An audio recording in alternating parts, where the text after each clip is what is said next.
Hola, ¿se escucha ahí bien? Hola, sí, se escucha. Bueno, perfecto. Buenas noches. ¿Cómo les va? Sí, sí, se escucha. Vimos a la no presencialidad y acá estamos. Bueno, cualquier cosa, eh, vamos viendo cómo estamos con la gente que se va incorporando. Vamos a esperar un ratito más. ¿Cómo estuvieron ayer con la doctora Navarro? ¿Bien? No quieren ni hablar. El frío los motivó a que ni hablen. Bien. Está complicada la cuestión. Casi terminamos de ver las 7. Falta una clase más, creo. Va, lo que les tome es que le tengo a dar a ellos. Bien, perfecto. ¿Y ya empezó a hablar algo de garantías? No. Todavía no. Bueno, vamos hasta ahora tenemos, a ver cuántos están, 22. Bueno, ahí estaba viendo antes de que empecemos a desarrollar el tema. Vamos a continuar viendo el tema de las operaciones bursátiles. Vamos a analizar si podemos hoy las operaciones bursátiles, los contratos derivados, y vamos también a introducir un poquito, que forma parte en algún tipo de opinión doctrinaria, vamos también a ver los criptoactivos o los que son las criptomonedas, las blockchain y los contratos inteligentes. Vamos a dejar un trabajo sobre eso o dos, para que también vean que se analiza la situación en alguna forma desde el punto de vista comercial, cómo la economía y la tecnología se vinculan y cómo el ordenamiento jurídico tiene que ir analizando tal cuestión, puesto que no existe regulación por parte del Banco Central, y para que vean cómo van funcionando el tema de esto de los criptoactivos y si son considerados formas de pago o no. Entonces, un poco, me parece que este es el módulo, ahora que ya ustedes manejan mercado bancario, es el módulo para ver también criptoactivos, porque evidentemente cuando se hizo el programa, más allá de que están hace rato, no se incorporó como una bolilla específica. Me parece interesante ir ayornándose con las cuestiones que van surgiendo en materia económica y jurídica. Bueno, ya siendo las 20:17, vamos a ver si empezamos a desarrollar. Bueno, nosotros estamos hablando en la clase, se va a complicar con algunas cuestiones de explicación de la complejidad de algunos contratos, porque no tengo ahora pizarrón encima del estudio, lo tengo ocupado con otras cosas, y por lo menos un pizarroncito ahí tenía. No hay problema, Cardinali, retírese a las 21. Como para desarrollar algún tipo de explicación con relación a lo que son o cómo funcionan los contratos bursátiles en particular, y en alguna complejidad que puede existir en el contrato de swap, para que ustedes lo entiendan. Veo muchas cámaras apagadas, sería bueno que si por lo menos vamos a tener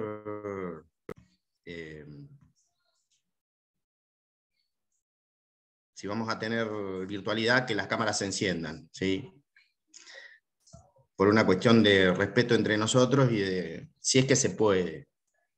Ya estamos grandes como para hacer la que hacen los pibes en el secundario. Tenemos un poquito más de edad, ¿no? Entonces,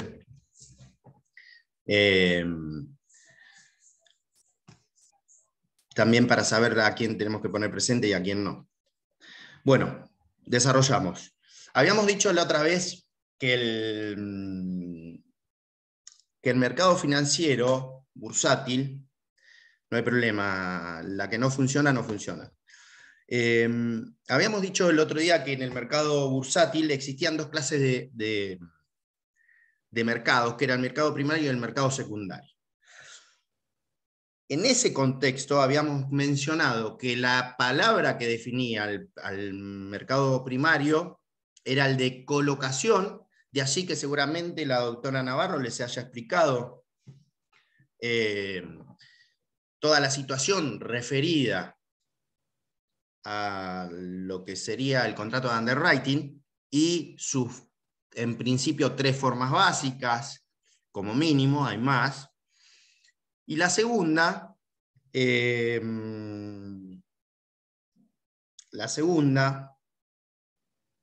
referida al mercado secundario. Y la referida al mercado secundario estaban volcada, o mejor dicho, relacionada con la palabra cotización, que habíamos mencionado que era un desprendimiento, en realidad la cotización, ya el título, o mejor dicho, valor negociable, había empezado a tener vida propia y ya no tenía o no valía por lo que implicaba su valor intrínseco, sino que valía por lo que significaba su valor extrínseco, es decir, por el precio que surgía de las transacciones que se realizaban sobre él. Entonces, la cotización en realidad es una escisión que se provoca del título y que es una diferenciación o un desprendimiento entre el valor nominal y el denominado valor real, es decir, lo que surge o vale en cada una de las transacciones.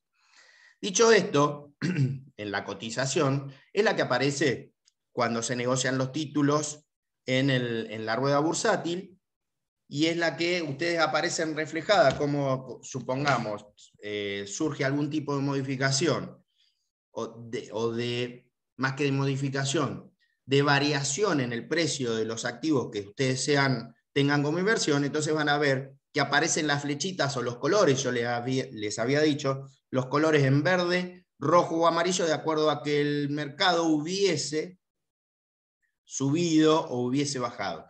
Les decía que había un canal de televisión que informaba mal, porque los colores se asocian con la evolución del precio del activo. Entonces, si está en verde es porque está subiendo, si está en rojo es porque está bajando, y si está en amarillo es porque se mantiene igual. A pesar de que se informe distinto, porque son reglas estandarizadas a nivel internacional también. Dicho eso, nosotros dijimos, bueno, existen varias clases de operaciones bursátiles. Por un lado están las operaciones bursátiles tradicionales, que son las que se desempeñan en el mercado de valores, que existe un reglamento en el mercado de valores aprobado por la Comisión Nacional de Valores, del cual se recomienda que ingresen a la página de internet www.cnb.gov.ar, y ahí van a encontrar todo el manual o el reglamento de las operaciones y toda la legislación referida al mercado de capitales, pero además en el mercado de valores van a encontrar el reglamento de operaciones que se pueden realizar en ese mercado. Entonces, ahí van a aparecer una clasificación, se pueden clasificar de muchas maneras, pero hay una clasificación doctrinaria tradicional que se conoce y pragmática, que es la de operaciones de contado y operaciones a plazo. Las operaciones de contado habíamos dicho que eran las operaciones de compraventa T+1, T+2, T+3. Simple. T+1, T+2, T+3, ¿qué significaba? Significaba que las operaciones de compraventa de valores mobiliarios o de valores negociables en 24, 48 o 72 horas, ¿sí?, eran consideradas operaciones de compraventa al contado. ¿Esto qué significa? Significa que yo celebro una compraventa de acciones en el mercado de valores a 72 horas y la compraventa se considera de contado. ¿Sí? Es decir, al considerarse una compraventa, ¿cuáles eran los elementos característicos o los elementos estructurales específicos del contrato de compraventa? La cosa y el precio. La cosa es el valor negociable que se está vendiendo, ¿sí? No cosa en sí mismo como papel, no tiene significancia, no tiene valor como cosa, como papel, sino por el derecho que está volcado o de representación que tiene volcado ese documento. Y el precio obviamente lo fijan las partes, lo negocian las partes, lo transan las partes. Y por otro lado existían las operaciones a plazo. Las operaciones a plazo, en realidad, eran operaciones también de compraventa algunas. Y ahí habíamos mencionado que en particular nos interesaban dos, ¿sí? ¿Qué era? ¿Cuál? El rapport o el report bursátil, o el reporto, raporto, o el pase bursátil, y el otro era la caución bursátil. Esto como primera medida para explicar y desarrollar estos dos contratos. ¿En dónde aparecen bien explicados estos dos contratos? Para mí aparecen bien explicados. Nosotros subimos el material al campus virtual, pero este material aparece muy bien explicado en el libro de Fontana Rosa, Derecho Comercial Argentino, en el capítulo de operaciones bursátiles, o mejor dicho, de bolsas y mercados. Es un capitulito muy lindo para analizar, si quieren leer la historia de lo que eran consideradas las bolsas y mercados bursátiles en la antigüedad, que era un concepto distinto y contrapuesto al que se tiene hoy en día.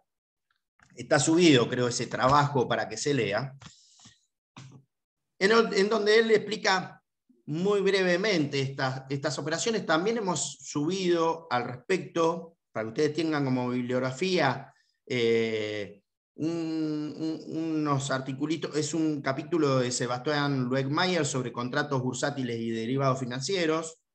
Pero básicamente el contrato de pase, ¿en qué consiste? El contrato de pase consiste en dos compraventas realizadas simultáneamente, una compraventa de contado y otra compraventa a plazo.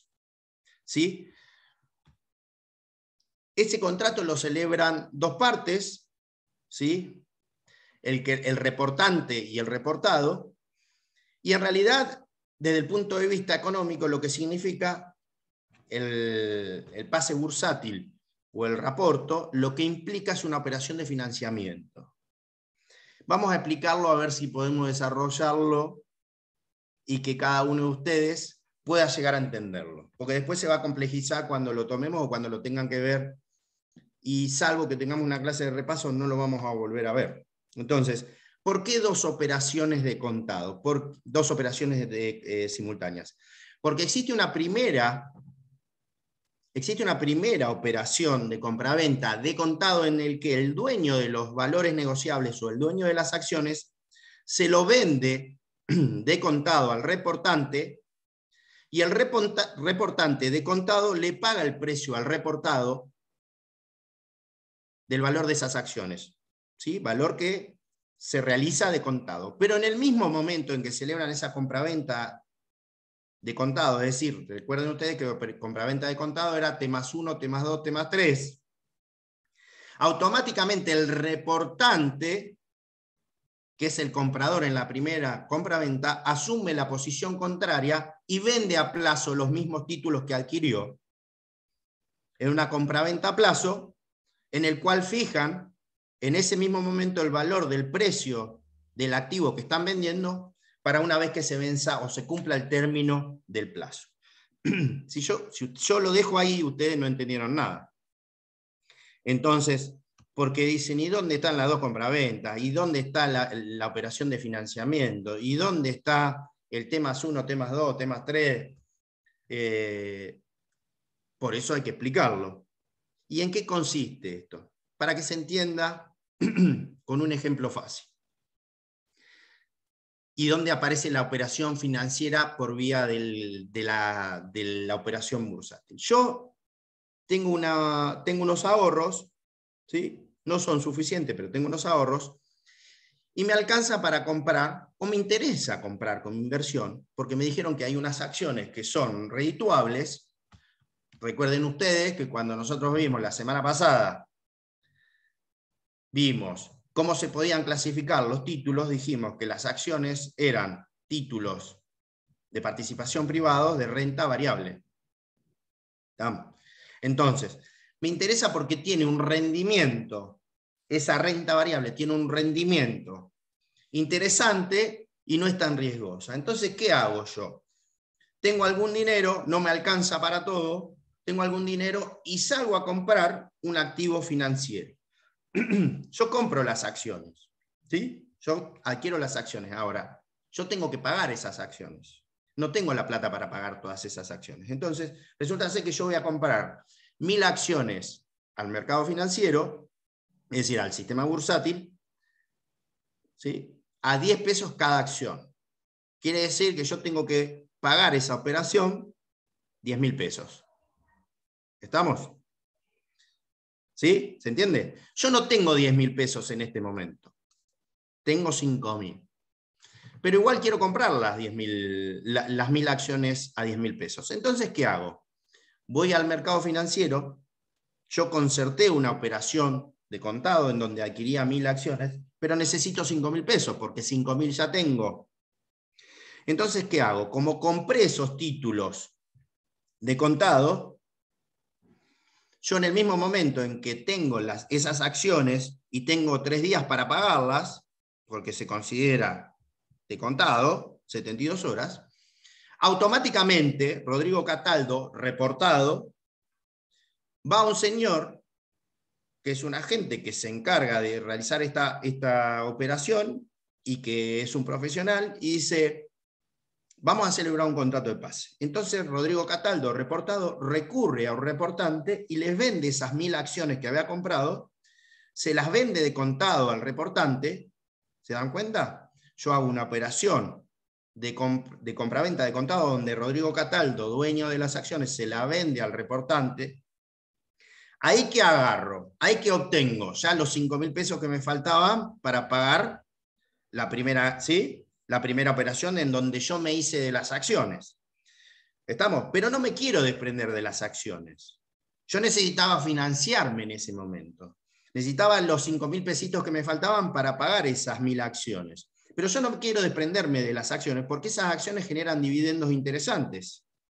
Al generar esas acciones de dividendos interesantes, a mí no me interesa desprenderme, con lo cual yo las vendo ocasionalmente a las acciones para obtener liquidez, pero no para desprenderme en un futuro. Entonces, ¿qué contrato me sirve? Me sirve el contrato de pase, porque vendo del contado, Rodrigo Cataldo, reportado, vende al reportante de contado las 1.000 acciones, pero en el mismo momento el reportante se compromete a venderme a plazo 30 días, 60 días, esas 1.000 acciones a un precio que estamos fijando en el mercado. ¿Sí? A un precio que fijamos en el contrato, pero con referencia a valor de mercado, que puede ser más.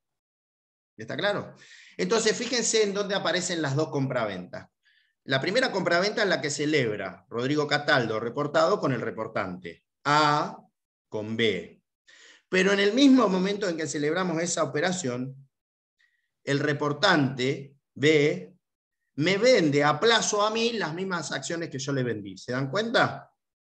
A un precio determinado. Entonces, ¿qué logramos con eso? Que Rodrigo Cataldo, que tenía interés en quedarse con esas acciones por las cuales y que no tenía dinero para comprarlas o adquirirlas, se financió en el mercado, obtuvo liquidez, obtuvo, ¿sí?, obtuvo plata para comprar esas acciones por vía de una operación bursátil de financiamiento. ¿Cómo se llama esa operación bursátil de financiamiento? Pase bursátil.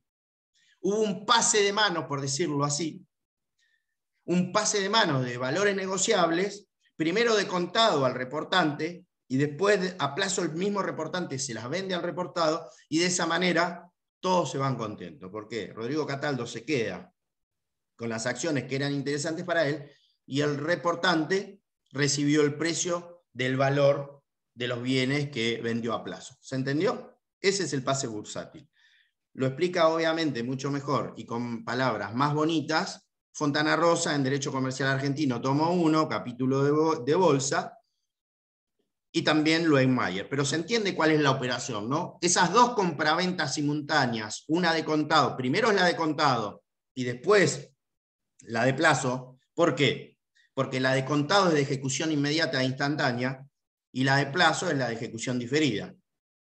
Entonces, en esa diferencia de las compraventas aparece una operación de financiación. ¿Sí? ¿Se dan cuenta? ¿Se acuerdan lo que eran las compraventas, no? ¿Se acuerdan lo que era la compraventa a término y compraventa de contado? Porque ahí es donde surge la diferencia. Por eso se habla de pase. Por eso, cuando ustedes ven la diferencia en la naturaleza del cumplimiento de las prestaciones de esas dos compraventas que se celebran sí, en el mismo momento, es donde surge la financiación. ¿Por qué? porque los títulos van y vienen de inmediato, pero el pago en el precio, en uno es de contado y en otro es a plazo. Entonces, eso genera que la plata que no se tenía al momento de la operación de compra-venta aparece como consecuencia de esa operación de pase. Obviamente el reportante gana plata con esto, porque no solamente puede haber diferencias de cotización entre lo que se conoce como el spot price y el strike price, o mejor dicho, el precio concertado y el precio que puede surgir del mercado. Entonces esa es la primera operación bursátil compleja que aparece, por así decirlo, en el sistema bursátil. La segunda operación que aparece compleja, bueno, no tan compleja, pero que aparece, es la de caución bursátil. Y todas están referidas a que yo no me quiero desprender definitivamente de los valores negociables que poseo. Entonces, como no me quiero desprender definitivamente de los valores negociables que poseo, yo lo que analizo es que necesito plata para o adquirir otros títulos, o necesito plata para afectarla a mi giro o volumen de negocio, o necesito plata porque me surgió un negocio mejor, o necesito plata porque me quiero comprar un auto o una casa o lo que fuese. Entonces yo tengo un activo mío, una cartera de inversiones que son acciones que son jugosas, por así decirlo, ¿no? ¿Qué significa acciones que sean jugosas? Son acciones que vale la pena tener, por así decirlo, que vale la pena tenerlas como cartera de inversión porque son apetecibles por todos. ¿Qué significa que sean apetecibles por todas? Que es un activo que en el mercado es atractivo. Entonces, yo tengo una X cantidad de acciones. ¿Cuáles? Las mismas acciones que compré por el pase. Tengo 1000 acciones, supongamos, 1000 acciones de Coca-Cola, o 1000 acciones de Mercado Libre, o 1000 acciones de una cadena, una empresa importante.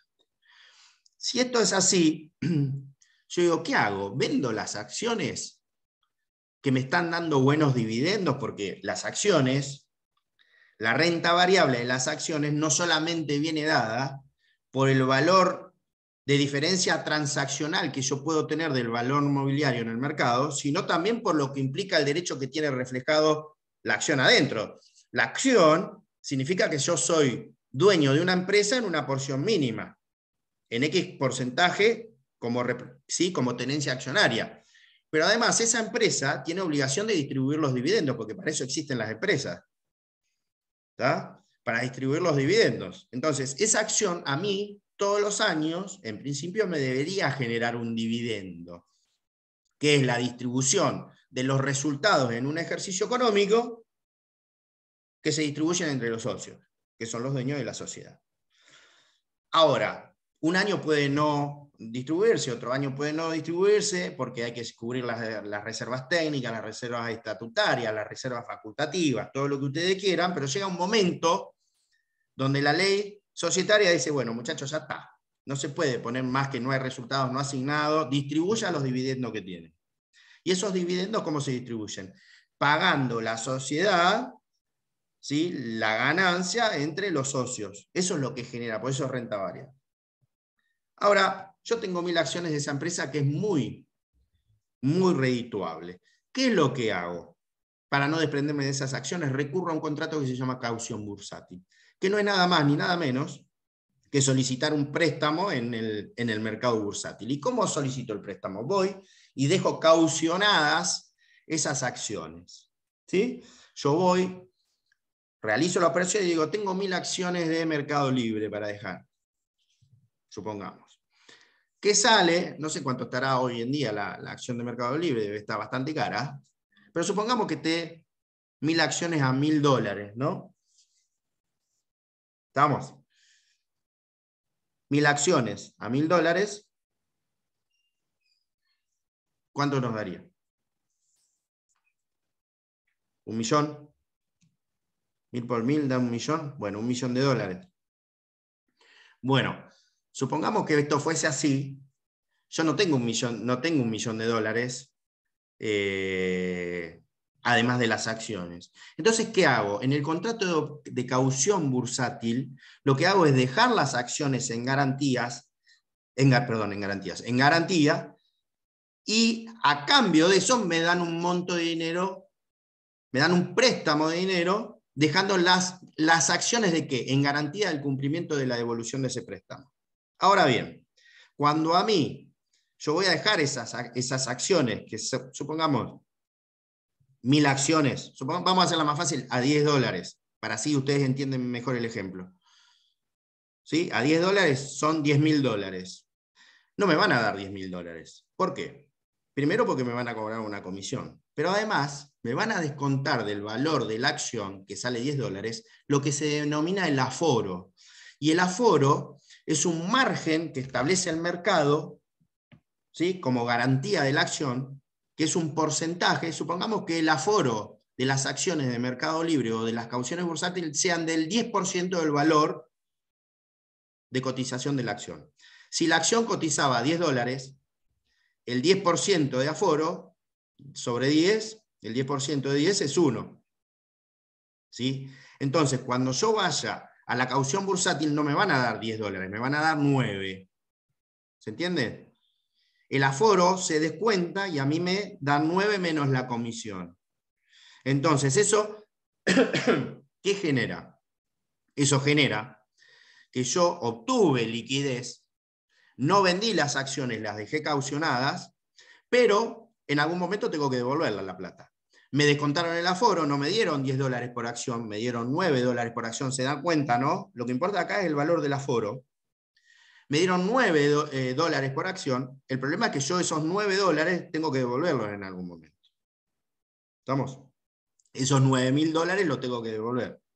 Menos la comisión que también me la cobraron y me dieron menos plata. Y ya la pagué. Entonces, ¿qué puede ocurrir? Supongamos que una caución bursátil sea a 30 días. Yo a los 30 días tengo que ir a devolver la plata. Entonces, pueden ocurrir dos situaciones. O a los 30 días voy y devuelvo la plata del que me dieron en caución,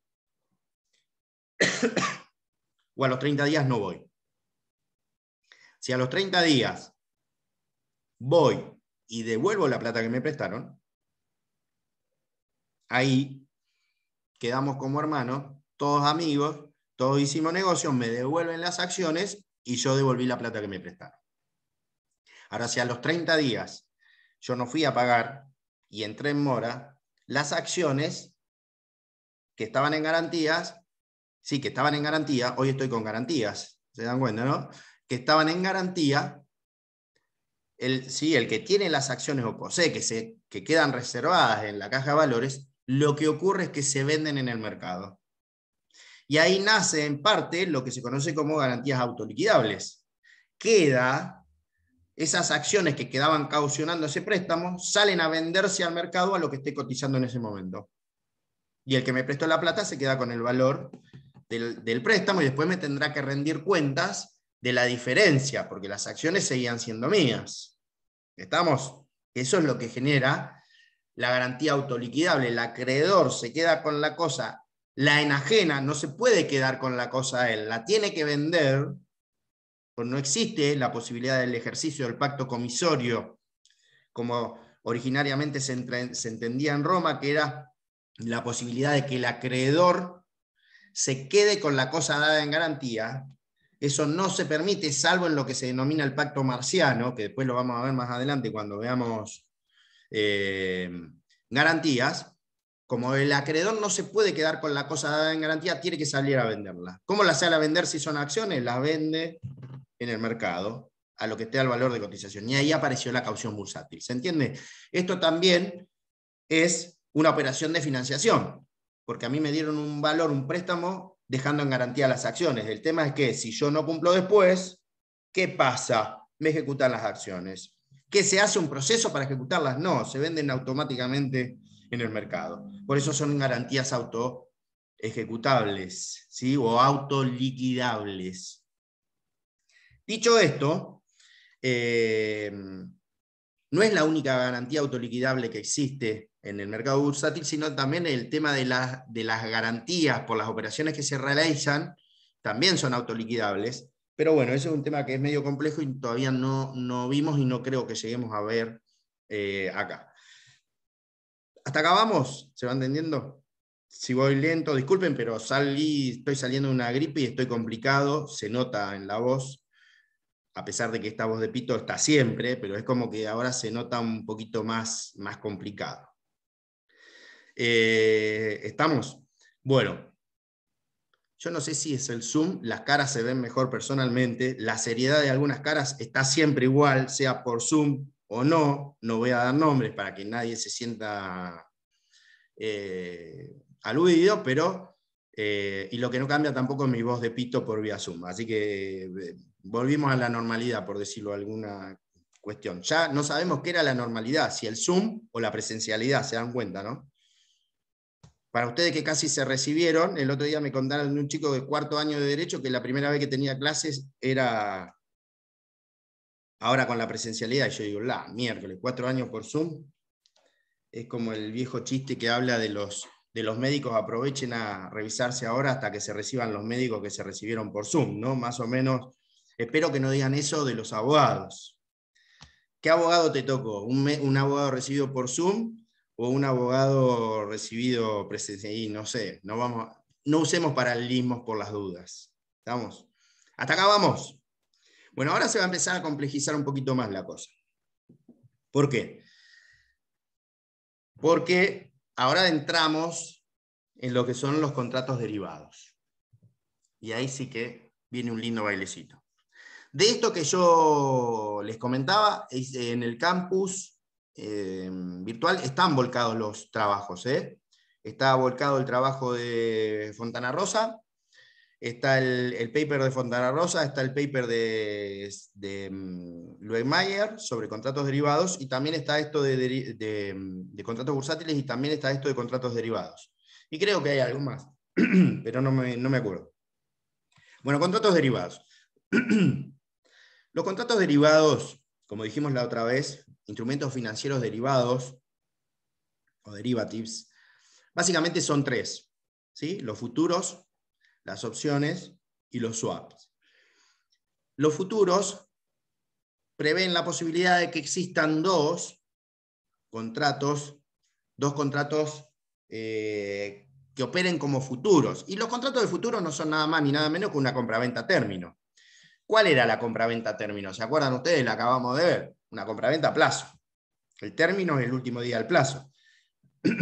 Entonces, cuando hablamos de futuros, de lo que estamos hablando es nada más ni nada menos que una compraventa sobre instrumentos financieros, ¿sí? No a largo plazo, sino a futuro. Es decir, el vencimiento está prolongado o diferido en el tiempo. Por eso, todo contrato de futuro, como compraventa a término, es un contrato de ejecución diferida. ¿Por qué? Porque hay que cumplirlo en el momento del vencimiento, en el momento del término del plazo. Ahora, la diferencia fundamental es que en el contrato de futuro, al momento del vencimiento, cuando llegue el vencimiento de ese plazo, yo tengo la obligación, como es una compraventa, de entregar lo que se denomina el físico. Esto lo hago por ustedes. Entrego el físico y a cambio recibo la contraprestación. ¿Estamos? Es decir, si yo celebro un contrato derivado futuro dólar o de futuro sobre cereales, estandarizado a 90 días, en el día 90 el vendedor va a tener que entregar los kilos de cereal que esté negociando, y el comprador va a tener que pagar el precio. ¿Estamos? En el futuro lo que existe es la obligación. Hay una obligación al momento del vencimiento de cumplir. Ahora, ¿cuáles son los activos que pueden formar parte de los activos financieros y qué son en sí los activos financieros derivados? Los instrumentos financieros derivados son instrumentos financieros o activos que se dicen derivados porque su valor deriva de otro activo financiero, que vamos a denominar activo subyacente. O se conoce con el nombre técnico de underlying assets. ¿Sí? Underlying, subyacente, assets, activo. Pero más allá de eso, ese activo subyacente es el que le da el valor de referencia, por eso el nuevo valor o el nuevo activo es un valor derivado. ¿Sí? Es un contrato derivado. Entonces, primer punto, lo que opera en todo contrato derivado es que hay un nuevo activo como consecuencia de esa securitización sintética, cuyo valor básicamente deriva del activo subyacente, y el activo subyacente tiene un valor propio en el mercado. Por eso vamos a ver que existe una diferencia muchas veces entre lo que es el precio spot o el spot price y el strike price, que es el precio de ejercicio. Entonces, en un primer momento son activos financieros derivados porque su valor deriva de otro activo que ya está comercializando en el mercado. ¿Qué pueden ser activos financieros subyacentes para tenerlo en cuenta? Bueno, los activos financieros subyacentes para tomar como valor de referencia pueden ser todos los activos transables. ¿Cómo cuáles? Como por ejemplo los valores mobiliarios. Pero también pueden ser los commodities. ¿Cuáles son los commodities en definición técnica? Commodity no es cualquier cosa. Commodity es la materia prima, son los activos que son materias primas sin elaboración o con escasa elaboración. Por eso dentro del rango de commodities aparecen los que son los jugos, el jugo de naranja, la miel, el cacao, los metales preciosos, zinc, oro, plata, ¿sí? La lana es un commodity. La tela de jean, fíjense que ahí me varía ya. La tela de jean es un commodity que... ¿Por qué la tela de jean es un commodity? Porque todos los jeans del mundo se hacen básicamente con la misma tela. Después tiene el procedimiento de corrosión de acuerdo a las piedras y de acuerdo a la calidad de la tela y todo eso, después se le pone la marca. Pero básicamente es un commodity la tela de jean. Todos los jeans están hechos con el mismo... no con la misma tela por una cuestión dialéctica, ¿no? Pero sí con el mismo sistema. ¿Y qué otra cosa son commodities? Bueno, el petróleo es un commodity. ¿Sí? Hay distintas clases de petróleo, entonces el WTI, el Brent, todos esos también son commodities. Es decir, son materias primas que se usan para la elaboración o para someter a reelaboración. ¿Qué más pueden ser commodities? Perdón, ¿qué más pueden ser activos financieros subyacentes? Los índices bursátiles, el valor de las monedas, el dólar, el euro. Los índices bursátiles como el Bovespa, el Frankfurt, el Standard & Poor's, el Dow Jones, el Nasdaq, esos pueden ser activos, los índices meteorológicos, todo. Cualquier cosa que pueda llegar a tener un valor en el mercado puede ser un activo subyacente. Como tomar, es decir, activo por el cual se toma como precio de referencia. Dicho esto, entonces ahí aparece la primera introducción del activo subyacente, y la primera manera o forma de transarlo es por vía de futuros o forwards. ¿Cuál es la diferencia entre los futuros y los forwards? La diferencia entre los futuros y los forwards es el mercado estandarizado en el que se negocian. Los futuros o futures son contratos estandarizados en cuanto a ¿qué? En cuanto a cantidad de cosas que se transan, en cuanto a modelos de vencimientos y a modelos de contratos. Es decir, se negocian en bloques y van con igual cantidad de vencimientos. Entonces los futuros se realizan en bolsas o mercados estandarizados que están regulados. Los forwards son como los futuros, pero que se negocian en mercados no regularizados, o como se conoce, yo se lo dije esto, OTC o Over the Counter, que es sobre el mostrador. Es decir, se negocian a medida. Pero básicamente el funcionamiento es el mismo, el ser una compraventa a término. El ser una compraventa a término significa que en el momento del término, si celebro un futuro, yo tengo que entregar, si soy el vendedor, la cosa que vendí, y si soy comprador, tengo que pagar el precio. Para compensar técnicamente eso, para evitar esa posible o esa necesidad de que yo vaya y entregue el físico si soy vendedor y realice, y si soy comprador, entregar el precio, tengo que realizar la operación inversamente posterior. Es decir, si aparezco en un contrato como vendedor, al aparecer en otro contrato como comprador, automáticamente existe una suerte de compensación. Esto, en el mercado de futuros, se realiza por vía de una operación que se conoce como netting, ¿sí? El neteo, el netting, consiste en consolidar o compensar los contratos que son distintos. Ahora lo explico esto porque veo caras de que no estoy entendiendo nada. Ahora explico cómo opera el netting. Esto se realiza en los contratos de futuros, ¿para qué? Para evitar que al momento del vencimiento yo tenga que cumplir efectivamente con la entrega de lo que me había comprometido. Ejemplo, si yo tengo 10 contratos sobre, supongamos, 10 contratos sobre de venta de cereal, de maíz. ¿Sí? Yo realizo una compraventa y me comprometo a vender 10 contratos estandarizados a 90 días de 1000 toneladas de maíz cada uno. ¿Estamos? Yo tengo que en los 90 días voy a tener que entregar las 10.000 toneladas de maíz a aquellos a los que se los vendí, y aquellos que me compraron las 10.000 toneladas de maíz me van a tener que pagar el precio. Para yo evitar a los 90 días tener que salir a buscar 10.000 toneladas de maíz, ¿qué puedo hacer? Haber realizado la operación contraria en el mercado de IER. ¿Cuál es la operación contraria? Si en una aparezco como vendedor, en la otra tengo que aparecer como comprador, porque lo que debo es el precio. ¿Se dan cuenta? Entonces, perdón, pero estoy for five. No solo por la edad, sino por el flagelo de, no sé qué ya, si es COVID, si es gripe, si es influenza, si es vetustez, lo que sea. ¿Se entiende? Al aparecer en uno vendiendo 10 contratos de venta de toneladas de maíz y en otro comprando 10 contratos de maíz en el que tengo que pagar el precio, ahí opera el netting. En una cámara compensadora que se conoce con el nombre de clearing house, se compensan y yo al momento de vencimiento no tengo que salir ni a dar ni a pagar nada. ¿Se dan cuenta?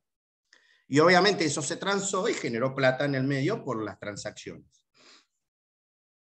Distinta la situación, pasamos a otro, de las opciones. Voy a buscar un vaso de agua y vuelvo. ¿Sí? Esperen, aguántenme, así también descansan ustedes 2 segundos de mí.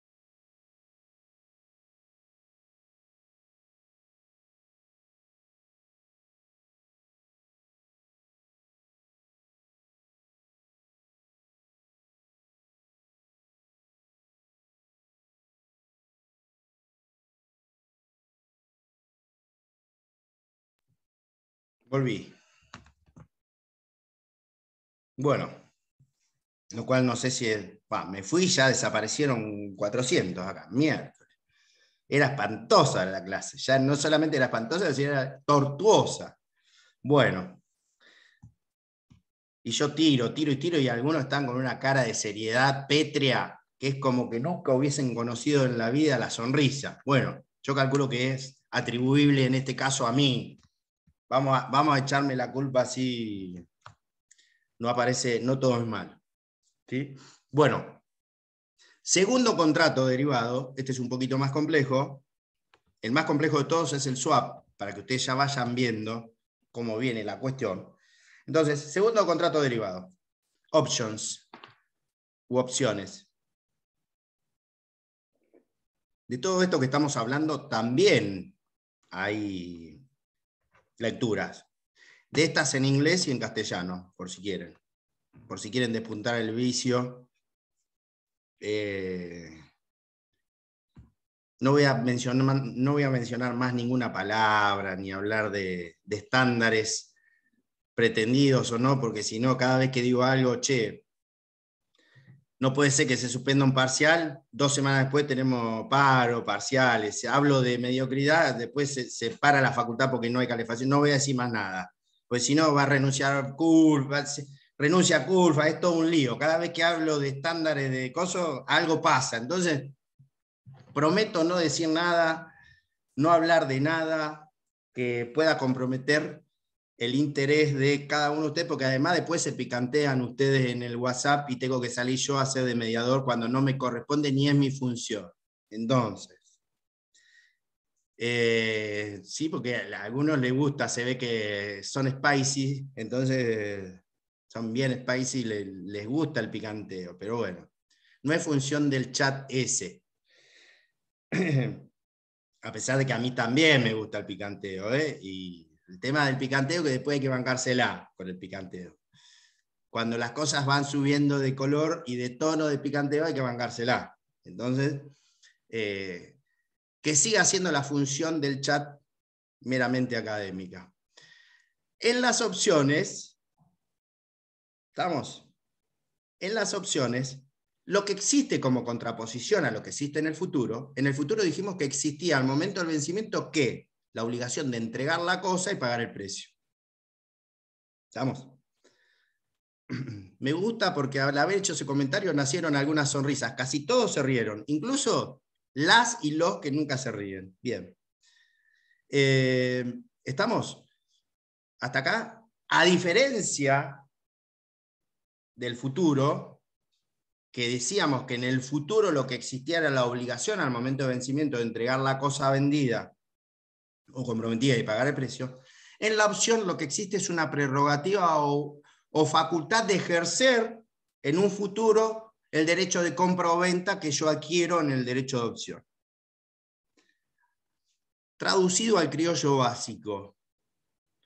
Ustedes, de acuerdo a esa presunción legal generalizada de que si están en comerciales, ¿por qué fueron a Civil 1? Bueno, primero de que fueron al jardín, después a la primaria, después al secundario, después entraron a la facultad y dieron Civil 1, Civil 2, Civil 3, y en Civil 3, o casualidad, había un contrato preliminar que se llamaba de opción, que no vamos a preguntar a ver si se acuerdan, en lo que consistía para no comprometer a nadie, porque no es la función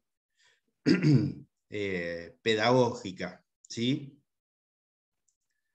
Entonces, dejada a salvo esta presunción de que iura novi curia, no solo el iura novi curia, sino que ustedes también conocen el derecho que ya por lo menos se presume que aprobaron, el contrato de opción era un contrato preliminar, ¿sí? Dentro de los, ¿se acuerdan? Los contratos preliminares eran de dos características, los contratos preparatorios y los preliminares propiamente dichos. La diferencia era que unos no obligaban a celebrar el futuro contrato, los preparatorios, y los preliminares sí obligaban a celebrar el futuro contrato. Entonces, como este es un contrato preliminar, yo ya estoy diciendo algo ahí, que no debería aclarárselos. Ya estoy diciendo que si yo celebro un contrato de opción, al ser un contrato preliminar, existe o no la posibilidad, si ejerzo la opción, de celebrar el futuro contrato. Y es obligatorio celebrarlo. Y significa que me vincula a mí celebrar un contrato de opción. Entonces, la opción, como contrato, es un contrato en el que yo adquiero la prerrogativa o facultad de ejercer en un futuro el derecho de compra o venta de un activo subyacente. ¿Se va entendiendo? Hasta acá estamos. ¿Cuál es la diferencia sustancial entre el futuro y la opción? Es que en el futuro existe la obligación o no, la obligación de celebrarlo, de ejecutarlo al momento del vencimiento. En la opción, yo tengo la posibilidad o no de ejecutarlo. ¿De acuerdo a qué? De acuerdo a algo que se conoce como que la opción está en el dinero. O in the money. ¿Qué significa que la opción está en el dinero o in the money? Significa que es redituable ejercer la opción en ese momento. ¿Y en qué consiste el derecho de opción? Lo damos con un ejemplo. Supongamos que, ahora que... Buenas noches, Cardinali. Supongamos que, siempre doy este ejemplo que es medio pavo, pero sirve para que todos nosotros tenemos deseos de ir a Nueva York en Navidad, porque vimos muchas películas yanquis y nos gusta ver la nieve, los gorritos, todos los villancicos, todos los niños coreutas cantando esas canciones de Charles Dickens en de Ebenezer y todos los cuentitos y esos villancicos navideños de Papá Noel. Entonces, ¿qué tenemos que hacer primero para ir a Nueva York? O empezamos a caminar ahora, y no sé si llegamos, o nos tomamos un barco, o vamos en bicicleta, o la más fácil, no tomarse ese cohete que iba a la estratosfera. ¿Se acuerdan que en el 90 hubo un presidente que había un cohete que a la estratosfera y en 45 minutos en la estratosfera ustedes podían elegir si estar en Japón, en Anillaco o en cualquier otro lugar? Esto fue real, está grabado, hay archivos, o sea que no estoy mintiendo con lo que digo. Nos tomamos ese, que no sé si existirá, en algún momento por ahí existe, o la más vulgar de todas, nos tomamos un avión. Vamos en avión, que quizás en 12 horitas estamos, 10, 12 horitas, dependiendo. Bueno, ¿qué tenemos que hacer para viajar en avión? Comprar el ticket o el billete. Fantástico. ¿Qué hace la empresa aérea cuando nos vende el billete? Nos cobra plata, nos cobra un precio, le pone un precio a ese contrato de transporte aéreo. ¿Se dan cuenta? Ya que van a haber transporte ahora. Fantástico. Pero como en todas las disciplinas económicas, y obviamente los que han estudiado contabilidad lo saben, existe una materia que se llama contabilidad 3 que se llama análisis de costos. ¿Sí? El análisis de costos significa que yo para ponerle un precio a una cosa tengo que hacer todo un raconto de los presuntos costos de lo que me puede salir vender a mí o prestar a mí ese servicio de transporte. Y dentro de esos hay algunos elementos que inciden más que otros. Por ejemplo, el combustible de un avión siempre va a tener incidencia, además del de los salarios. ¿Por qué? Porque es lo que más consume el avión para que viaje. Entonces, ¿qué pasa? Si yo quiero comprar un billete a Nueva York ahora, 6 meses antes, ¿les parece que el valor del combustible va a estar igual ahora o en 6 meses? Y puede que sí. Primera opción, puede que sí. Segunda opción, puede que esté más barato. Tercera opción, que seguramente va a ser la más probable, conforme ahora que antes le echábamos la culpa al COVID, ahora le echamos la culpa a la guerra de Rusia con la invasión de Rusia a Ucrania. Y así sucesivamente siempre buscaremos alguna excusa para fundamentar algo, porque es mucho más fácil, siempre. Esto como cuando uno tiene un problema y le dicen, vaya, anda al psicólogo. No, si yo soy divino, rubio de ojos celeste, creo que se nota incluso por la cámara, salvo por el problema de la cámara. ¿Qué pasa? Uno no quiere ir al psicólogo, ¿sí? No le gusta, porque para todos nosotros y principalmente para nuestros padres, todos somos perfectos. Pero lamentablemente, la realidad a veces es otra. Entonces, ¿qué ocurre? ¿Qué es lo que ocurre? Lo más probable es que varíe al momento de que la empresa me tenga que cumplir a mí con llevarme, si adquirí el billete, con llevarme a Nueva York. La empresa me sacó el costo del pasaje a un valor de combustible determinado, que es el que tiene ahora y que puede saber ahora. Entonces yo le pregunto, ¿cómo se cubre la empresa que tiene que adquirir el combustible de esa posible volatilidad del activo subyacente en el mercado? ¿Cuál sería la volatilidad del activo? El valor del combustible, el valor del crudo. ¿Se dan cuenta? Del crudo no estoy hablando del jamón, estoy hablando del petróleo. Ojalá estuviésemos hablando del jamón crudo. Riquísimo.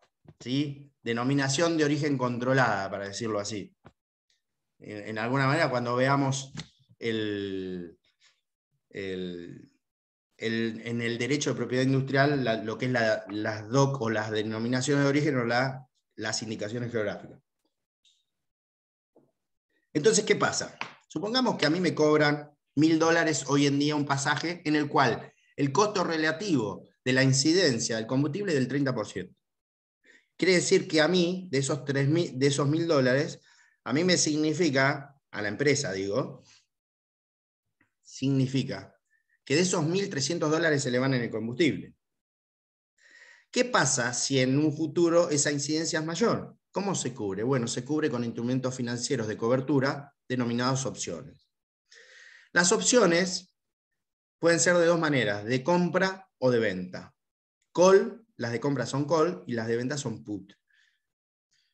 Pero hasta acá vamos a seguir desarrollando el ejemplo. Entonces, ¿cómo hace la empresa? La empresa me va a cobrar $1000 ahora, quizás me suba un poquito más, pero me va a cobrar $1000 en diciembre.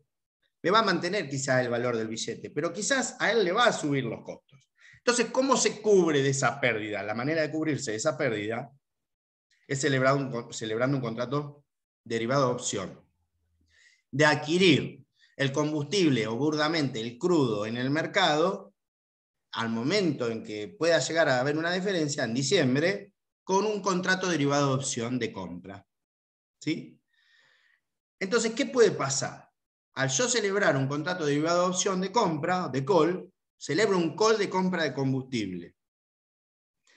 Y el combustible, supongamos que ahora esté el galón, vieron que está a $5 y pico el galón, pero no vamos a hablar de galón, el barril debe estar $100 y pico ahora. No sé cuánto está, si alguien tiene la información, ya que están ahí mensajeándose, muchas caras de mensajeos constantes y permanentes, entren a Google y fíjense a ver cuánto está. Ahí se delatan solos con las miradas y con las sonrisas de los que están chismoseándose y utilizando otra red social.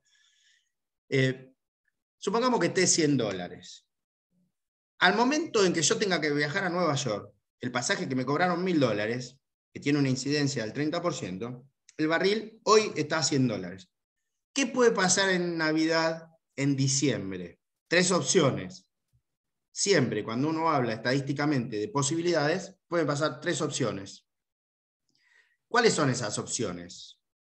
Primera opción, que en diciembre el barril de crudo esté $100 también, con lo cual es igual el precio, ¿sí?, celebrado en el contrato de derivado de opción de compra que el precio del mercado. Segunda opción, que esté más barato, ¿sí?, que esté $90. Tercera opción, 120,51, Foco, estás encendido hoy.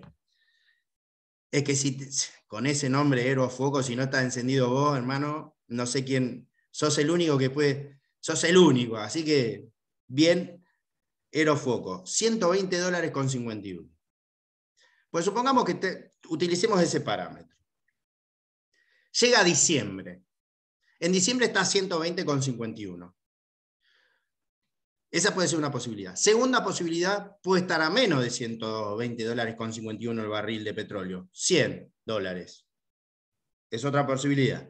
Tercera posibilidad, que esté arriba de 120,51.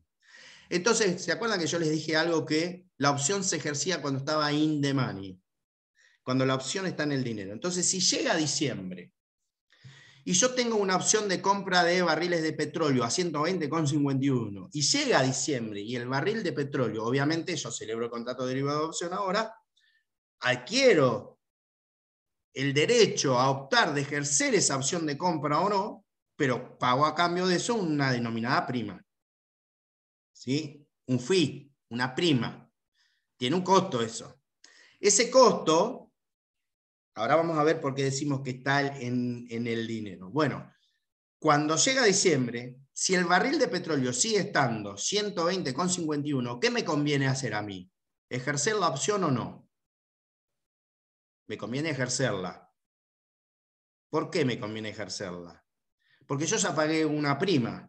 Y como esa prima se entiende que está dada a cuenta de precio, yo pongo el saldo restante y ejercí la opción.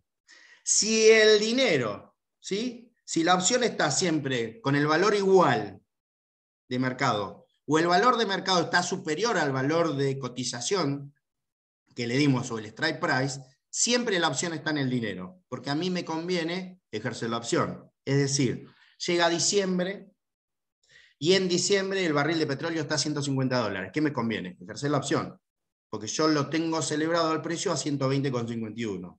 ¿Se dan cuenta? Ahora, si yo tuviese la situación de que llega a diciembre y el barril de petróleo está a $100, no me conviene ejercer la opción, porque me sale más barato ir al mercado a comprar el barril de petróleo a $100 que a 120,50. Y dentro del costo se considera perdido el pago del precio de la prima. ¿Se dan cuenta? Ese es el contrato derivado de opción. El contrato derivado de opción me sirve como cobertura respecto a la volatilidad del activo subyacente, y a mí, cuando la opción está en el dinero, la ejerzo porque yo ya adelanté plata con la prima, que se considera como una seña, como el mismo principio de la seña o a cuenta de precio, porque hubo principio de ejecución. ¿Se entiende? Entonces, diferencias entre futuros y opciones. En el futuro existe la obligación al momento del vencimiento de realizar el contrato. En la opción nunca existe la obligación de realizarlo o no, salvo que ejerza la opción. Tengo la prerrogativa antes de ejercerla o no. ¿Y cuándo la ejerzo? Cuando la opción está en el dinero.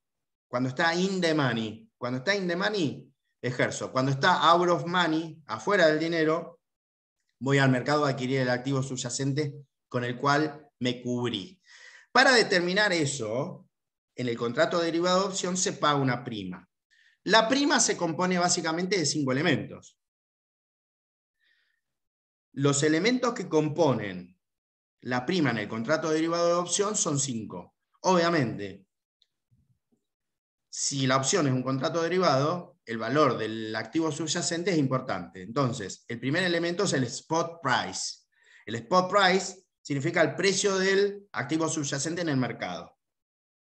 El segundo elemento es el strike price, que es el precio de ejercicio. ¿A cuánto yo digo en este contrato que voy a ejercer la opción al momento del vencimiento?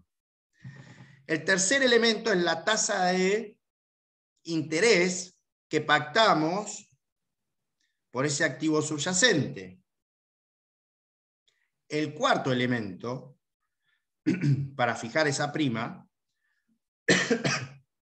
es el maturity, o por decirlo de otra manera, es el tiempo que resta entre la celebración del contrato y la posibilidad de ejercer esa opción. Y en este caso del maturity o del vencimiento, existen dos clases de vencimiento, existen dos clases de vencimiento de acuerdo a los sistemas. Uno es el europeo, en el cual a mí me permite ejercer la opción solo al momento del vencimiento, ¿sí? Y el otro sistema es el americano, que puedo ejercerlo desde que celebré el contrato hasta el vencimiento en cualquier momento. Entonces uno es como más azaroso que otro. El americano es más azaroso. ¿Por qué? Porque al ser es más azaroso porque puedo ejercerlo en cualquier momento, pero también es más riesgoso. ¿Estamos? ¿Por qué? Porque cuanto más tiempo pasa y más me acerco a la fecha del vencimiento, yo pierdo, en realidad, voy dando certeza al valor del activo para ejercer esa opción. Entonces, va perdiendo la volatilidad, va perdiendo la inestabilidad en la variación del precio. Entonces, existen esas dos maneras. Y el quinto punto, bueno, que ya lo mencioné, dijimos, uno maturity y el otro es la volatilidad de la especie. Cuanto más volátil es el activo subyacente, más cara va a salir la prima. Cuanto menos volátil es, ¿se acuerdan que la volatilidad se medía de acuerdo a cuáles eran los altibajos del valor? Era como una ratio del valor del activo subyacente en el mercado. Entonces, esos 5 elementos determinan el valor del contrato derivado de opción. Y ustedes pensaron que era fácil estudiar derecho.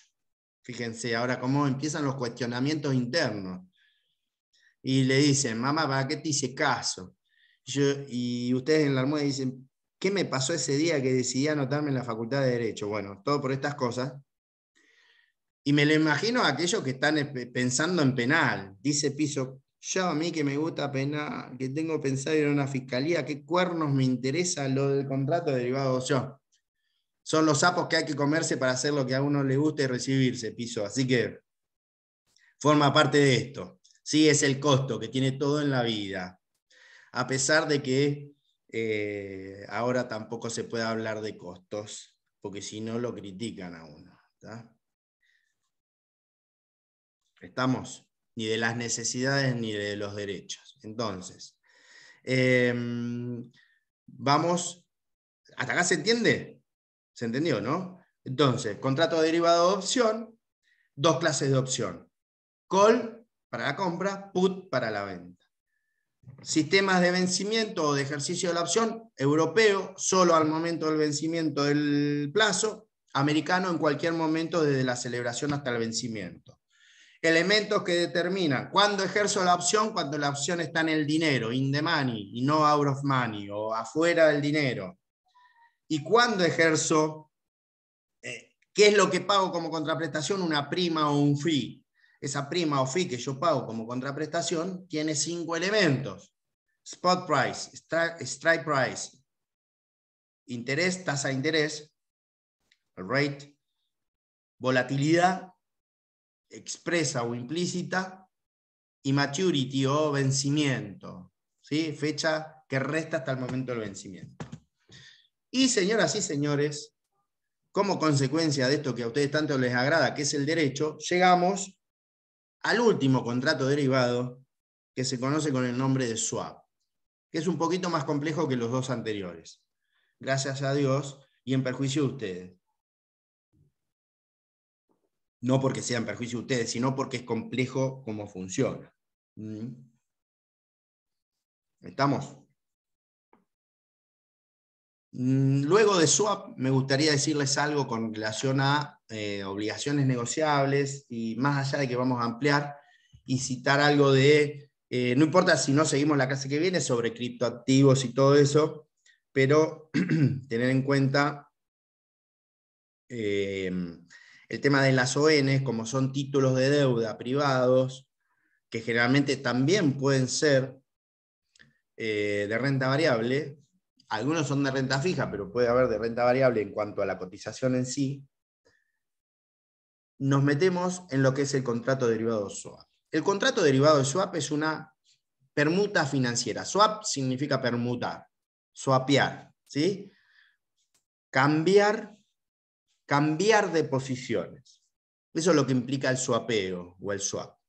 Y los swaps pueden ser de distintas maneras, de acuerdo a lo que yo quiera swapear, porque en realidad el swap no deja de ser un elemento, así como todos los instrumentos financieros son elementos de timba, o son riesgosos, o son de, por decirlo, de especulación, también son elementos de cobertura, de hedging, ¿no? De hedging como cobertura, como garantía para la volatilidad de algunos activos en el mercado. Entonces, supongamos que existen interest rate swap, que es un swap de tasa de interés, el currency swap, que es el swap por diferencia de monedas, qué sé yo, puede existir el swaption, que es una opción sobre swap, y así sucesivamente.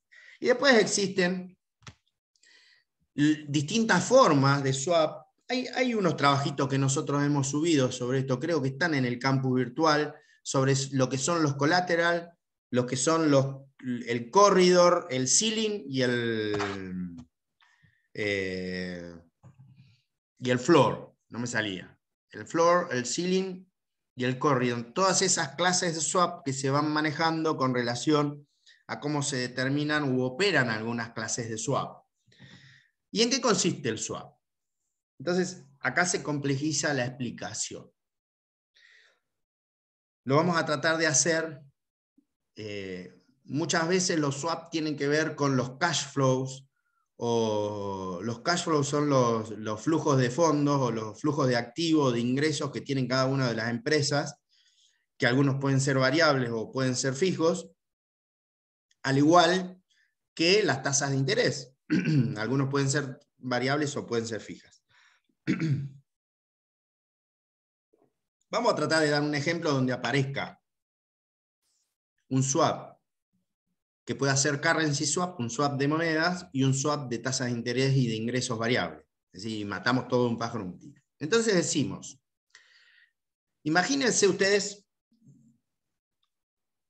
la derecha, dirito y sinistra, ¿sí? La dirita y la sinistra. La derecha, a la izquierda, a su izquierda. Ustedes ahí cuando estén dibujando, a su izquierda arriba, pongan A, empresa matriz americana. ¿Sí? A la derecha ponen B, empresa matriz británica. Ya más o menos van viendo por dónde viene la mano. ¿Por qué? Porque la empresa matriz americana trabaja en dólares. Sus ingresos son en dólares. ¿Estamos? Ingresos en dólares. Y la empresa matriz británica, sus ingresos, le ponen, bueno, el USS, por decirlo de alguna manera, United States Dollar, US y el signo pesito, y del otro lado van a aparecer las pounds, va a aparecer la L con el signo igual en el medio, la libra esterlina, la libra. Quiere decir que ya ahí de movida tenemos una situación de ¿qué? Una situación donde los ingresos de las empresas son en monedas distintas. Y como ustedes saben, el dólar no vale lo mismo que la libra esterlina. La libra esterlina es más cara que el dólar. ¿Está? Que el dólar, que el euro, que el peso. Es raro, pero es más cara que el peso argentino. Hay que decirlo. Hay que decirlo porque es una situación rara, pero la libra esterlina es más cara que el peso argentino. No sé por qué, pero pasa. Pasa en TNT, pasa en la vida real. ¿Vieron? Que pasa en el cine, pasa en la vida real. Entonces, primera diferencia de cash flow en cuanto al currency. Uno en dólares, otro en libras esterlinas. ¿Qué ocurre? Vamos a seguir sumando un poquito. La empresa americana, que anda muy bien, se le ocurre, ¿sí?, exportar su negocio de comercialización ¿a dónde? A Europa, que es justo el lugar donde está Gran Bretaña, ¿sí? No está en Europa, pero está ahí arriba, ¿no? Separada por un canal, que también es Europa. Entonces, decide poner una filial, entonces ahí cruzan una línea diagonal de la A a abajo y ponen filial americana en Europa, abajo. Entonces, ¿se acuerdan cuando se ponía, no? A' y A sub'prima. Bueno, cuando fueron a matemática. A sub'prima, una comita, pónganle, A sub'prima, filial americana. Abajo a la derecha, en diagonal, A sub'prima, filial americana en Europa. A su vez, la empresa británica tiene una filial en América, en Estados Unidos. Entonces cruzan una línea de la derecha, margen superior derecho, en diagonal al margen superior izquierdo, abajo, B sub'prima, filial británica en América. ¿Estamos? Hasta acá viene claro. ¿Qué ocurre? Ahí ya aparece una situación en donde aquella empresa que tenía ingresos originarios en libras, su filial en América va a tener ingresos en dólares. Y aquella matriz que tenía ingresos originarios en dólares, en su filial va a tener ingresos en libras o en euros, dependiendo en dónde esté ejerciendo su negocio. ¿Se dan cuenta? Supongamos que sea, para hacerla fácil, en Londres. Entonces va a tener ingresos en libras. ¿Qué pasa? Como el giro ordinario del negocio indica, necesitan préstamos para seguir adelante con su actividad. La empresa filial británica va a un banco de Estados Unidos y pide un préstamo. ¿Sí? Un préstamo que se lo van a dar en dólares. La empresa filial americana, que está radicada en Londres, va al Banco de Londres y pide un préstamo que se lo dan en libras esterlinas. ¿Qué ocurre ahí? Hasta ahí no le metimos nada del cash flow variable ni nada de la tasa de interés variable. ¿Se dan cuenta, no? Viene facilito el ejemplo. ¿Qué ocurre ahí? Ocurre lo que se conoce como un mismatch o un descalce. ¿Un descalce entre qué? Entre los fondos originarios, un descalce de moneda, un mismatch de monedas. ¿Por qué?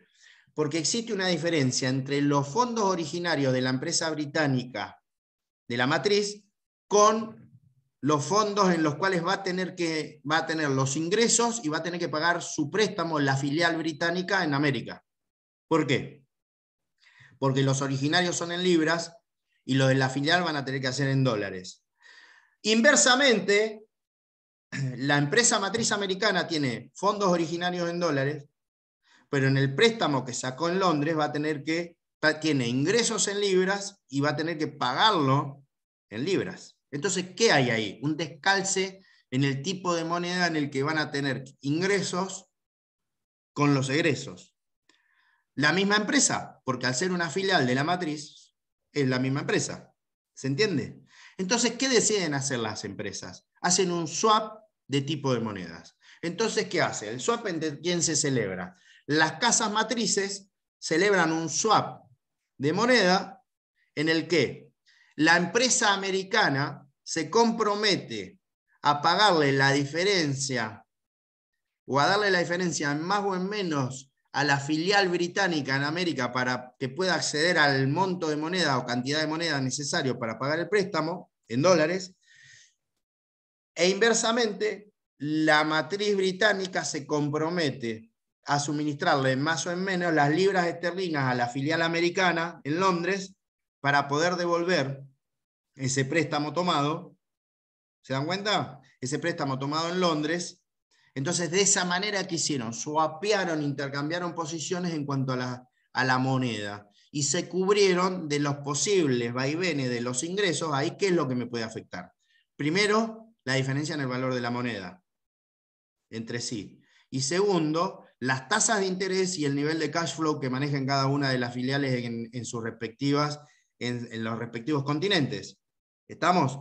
¿Por qué? Porque puede haber otro descalce, además del de moneda, porque las monedas entre sí tienen valor, además de las monedas, también un descalce en cuanto a la tasa de interés que pueda ser fija o variable, o también en cuanto a los niveles de ingresos que poseen cada una de ellas. ¿Estamos? Entonces, ahí se ve el ejemplo del swap. Intercambian posiciones y ese intercambio de posiciones lo que genera en las empresas de que están cubiertas por algún altibajo, en más o en menos. Generalmente, por eso yo hablaba hoy, si pueden leer, léanlo, ese trabajo sobre corridor o la brecha que se genera entre el floor y el ceiling, en los swaps se suele trabajar sobre esas diferencias y está cubierto lo que está en el medio, que es el corridor, y todo lo que exceda al floor o el floor o el ceiling se cubre con un swap. Entonces, básicamente ese es el contrato derivado de swap. No es tan difícil. Yo entiendo para ustedes que a esta altura del día, a esta altura de la carrera, y habiendo elegido derecho para alejarse lo más posible de las matemáticas y de la economía, salvo para la cuestión relativa a los honorarios, es una tortura china, pero bueno, forma parte de esto que se conoce como derecho comercial, mercado bursátil. En eso consiste el contrato derivado de swap. Ahí estarían explicados los 3 contratos derivados que son interesantes porque básicamente son los que más se negocian hoy en día. Hasta acá vamos, ¿no? ¿Sí? No sé qué hora es, son las 21:35, ya un poquito más y nos vamos así. Así no los desaliento a que les guste el derecho comercial. Tarea de riesgo, porque casi todos, si hacemos una encuesta acá de los 23 que hay, porque dentro de los 24 estoy yo, si hago una encuesta, calculo que a ninguno le gusta el derecho comercial, y si hay alguno que le gusta, no va a ser más del 10%, quiere decir que hay 2,4 menos 2,3 que le gusta el derecho comercial, lo cual estadísticamente es un poco bajo, porque a todos les gusta o el derecho penal, o el derecho de familia, o el derecho laboral. Dios permita que ustedes se aparten de esa senda oscura del derecho y que no los aleje de las verdes praderas del derecho comercial, que son el derecho que se viene. Gracias a Dios. ¿Estamos?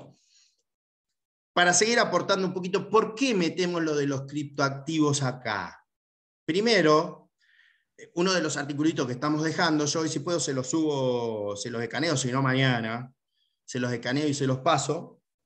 Estamos dejando un articulito sobre por qué la falta de regulación de las criptomonedas no solamente desde el punto de vista impositivo, más allá de que hay que declarar, sino desde el punto de vista de la falta de legislación en el Banco Central.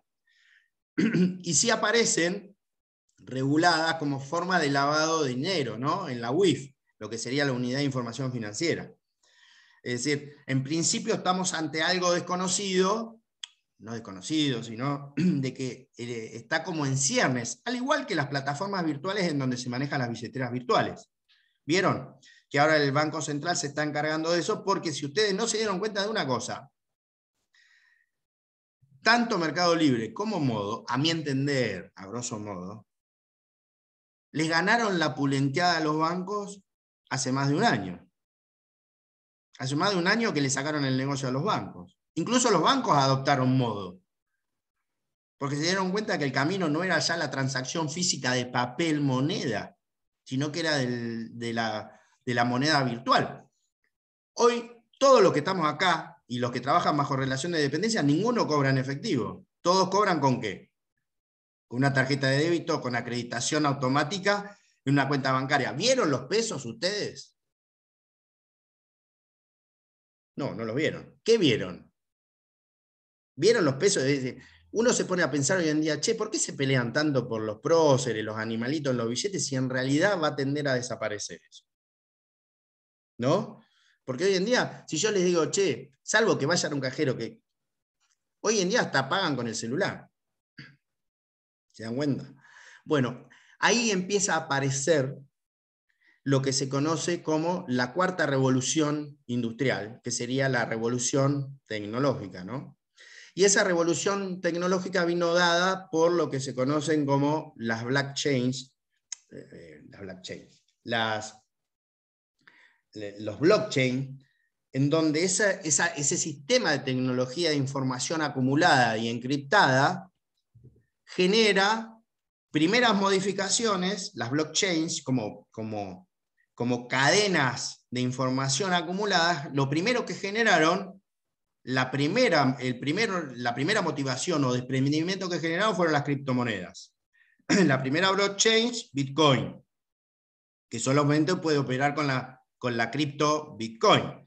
Pero después aparecieron otras, y apareció la blockchain Ethereum. Y en Ethereum no solamente se puede pagar con Ethereum, sino que se puede pagar con otras criptomonedas, con lo cual ahí ya hubo un desprendimiento. Pero la segunda generación de blockchain está relacionada con lo que se denominan los contratos inteligentes, o los smart contracts, que son también parte del sistema de información y que son programitas que se suben y que sirven para determinadas funciones y que todas aparecen en cada pequeña cosa que hacemos nosotros, tecnológica. En cierto modo hay algo de esto de blockchains y de smart contracts. Entonces, como es complejo, y más allá de ser complejo, sepan que obviamente las acciones de las empresas que se dedican a las blockchain también cotizan en bolsas, que son las que se denominan en América las tecnológicas. En Estados Unidos hay diversos índices bursátiles. Uno, el más conocido de todos, ¿cuál es? El Dow Jones. ¿Alguna vez lo escucharon sentir? Lo sintieron nombrar en un noticiero como Dow Jones. Ese es el índice que se dedica al valor de las acciones industriales, a las que se dedican a la industria. Pero existe otro índice, que es el Nasdaq, ¿sí? El Nasdaq es el que se dedica a la cotización de las acciones tecnológicas o las del Napa Valley. ¿Vieron? Las del Napa Valley fueron todas estas nuevas empresas tecnológicas que se dedicaron a cotizar, como Google, como Elon Musk, ahora que compró Twitter, y algunas cuestiones de esas. Bueno, todas esas son tecnológicas. Bueno, todas las blockchains, como Bitcoin, vieron que el Bitcoin cotiza. Yo les dije el otro día, estaba a $60.000, cayó. Todas cayeron, pero básicamente son monedas, son activos encriptados que lo más interesante de todo es cuando se regule. ¿Cómo se regulan? ¿Como moneda? Si en realidad físicamente no existen. Primera pregunta. ¿Es una cosa? No. Cosa como definición jurídica de cosa. Segunda cuestión. ¿Tiene un valor en sí mismo? Sí, tiene un valor como activo informático y transable. Ahora, ¿se puede acumular? ¿Hay que declararlo? ¿Me sirve para realizar otras transacciones? ¿Sirve como medio de pago? ¿Es pago en los términos del Código Civil y Comercial? ¿Moneda en los términos del Código Civil y Comercial? No es. ¿Por qué? Porque no es moneda de curso legal. El Estado no autoriza la cancelación de obligaciones con criptomonedas. Sin embargo, los criptoactivos existen. Y de hecho, vieron que ya existen promociones acá en Mar del Plata para comprar departamentos con criptomonedas. Entonces, estas cuestiones son importantes porque ante un posible incumplimiento contractual va a haber que ver si es pago o no. Técnicamente pago podría haber si yo me comprometo a pagar con criptomonedas o criptoactivos.